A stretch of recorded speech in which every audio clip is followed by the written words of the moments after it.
today Nvidia released a new driver update, which apparently was going to boost the performance of DirectX 12 games for RTX cards. So today I'm going to be running the RTX 3080 and we're playing Cyberpunk, which is a DirectX 12 game. As you can see in the top left, it does say D3, D12, DirectX 12.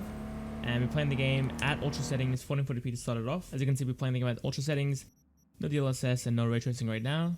But I'll go ahead and run the in-game benchmark for 1080p, 1440p and 4K and see if there's a boost in performance before and after the driver update. But right now I'm using the old driver and we're getting 60 to 80 FPS depending where we are.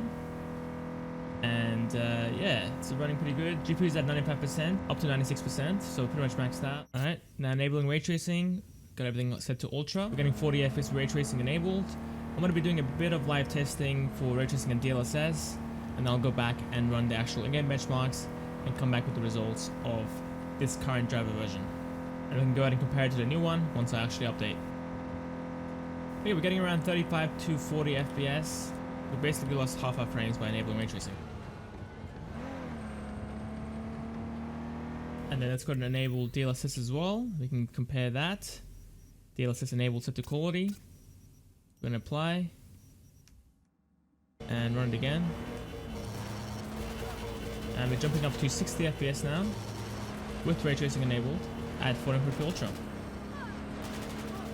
Alright, looking quite good. Alright, I'm back and I've updated the drivers to the latest, which should give us a performance boost with DirectX 12 games. And same settings as before, no ray tracing and no DLSS at 1440p. We're getting around 60 to 80 FPS. Now we're getting almost 90 FPS. So already a decent start. We got a couple FPS boosts by just updating the drivers. Let's see if we fall down into the 60s like we did before. We're sitting in the low 60s as well. We are getting some stuttering now though, and some static in my headset when the game is stuttering. That's kind of weird. Wow, that is definitely weird. I don't know why that happened, but I've restarted the computer after updating and everything. But yeah, FPS does seem a bit higher actually. We're sitting at 65 was the lowest that I've seen it, but on average we're sitting at almost 70 FPS. So I will go back and run the benchmarks again, and then we can definitely see if there's an increase or if it's the same comparing the two drivers. Ray tracing set to ultra, apply. And now we should be getting 40 to 30 FPS while using ray tracing. Go and drive back. And with DLSS set to quality, we're getting 60 FPS, so we can compare that as well. But it definitely does seem to help. Sitting in the mid 40s now. I really hope the FPS is actually increased and I'm not just going crazy, but I swear it was in the 30s to the low to mid 40s at best. But we haven't fallen into the 30s yet, which is very nice. Oh, there we go, we just fell into the high 30s there. The pop-in is still there like it was before. Getting some static though with the audio. Getting some static, that is weird for sure. Now with DLSS we're getting 60 FPS, so let's go to enable DLSS, set to quality, everything else is the same. And now we're getting 67 FPS, almost 70 FPS with DLSS. So that's a pretty big increase to be honest. And obviously this will depend game to game. Some games will have a bigger boost, some games will have pretty much no boost. I've heard people get 10% boost in Battlefield 2042, which is quite good as well. But other games might only give you a couple FPS boost, which is not that major.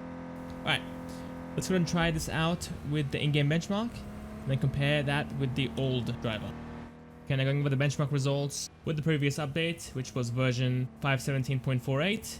At 1080p ultra settings, we got an average FPS of 101 and a minimum FPS of 59. Then moving up to the updated driver, which is version 522.25. The same settings, same resolution, we got an average FPS of 118, which is a 17 FPS boost, and a minimum FPS was 71, which was a 12 FPS boost to the minimum FPS, which is crazy. Now moving to 1440p Ultra, for the previous drivers, we're getting 77 FPS on average, and a minimum FPS of 37. And with the new drivers, we're getting an average FPS of 82, which is a 5 FPS increase, and a minimum FPS of 34, which is a 3 FPS decrease. Alright, at 4K, with the previous drivers, we're getting 40 FPS average, a minimum FPS of 23. And with the new drivers, we're getting an average FPS of 38, which is a 2 FPS decrease, and a minimum FPS of 20, which is a 3 FPS increase. So it seems like for Cyberpunk specifically, you're going to get the most out of it at 1080p, with a 17 FPS boost.